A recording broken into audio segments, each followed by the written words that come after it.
Da li ste znali da postoji biljka koja miriše na limun, a briše stres kao gumica? Danas pričamo o matičnjaku, eliksiru koji su stari Grci zvali radost srca. Ako vas muče anksioznost, nesanica ili nadutost, ostanite do kraja jer vam otkrivam kako da ga pravilno pripremite, a da ne uništite njegova lekovita ulja. Matičnjak nije običan čaj, on je moćan saveznik vašeg nervnog sistema. Prvo, djeluje kao prirodni bensedin, smiruje napetost bez onog osjećaja omamljenosti. Drugo, rešava probleme sa varenjem, naročito one koje nastaju na nervnoj bazi.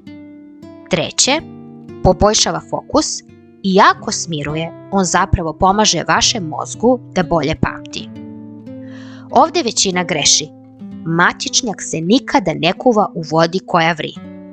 Prokuvajte vodu, sklonite je sa ringle i sačekajte minut.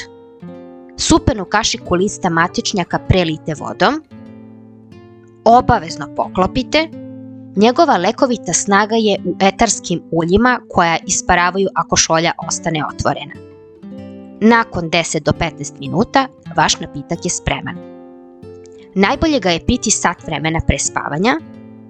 I mala napomena, ako imate problema sa štitnom žlezdom, pre nego što postane deo vaše rutine, konsultujte se sa lekarom.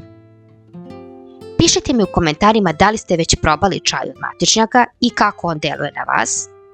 A ako vam je ovaj video bio koristan, lupite like i pretplatite se na kanal za još prirodnih recepata.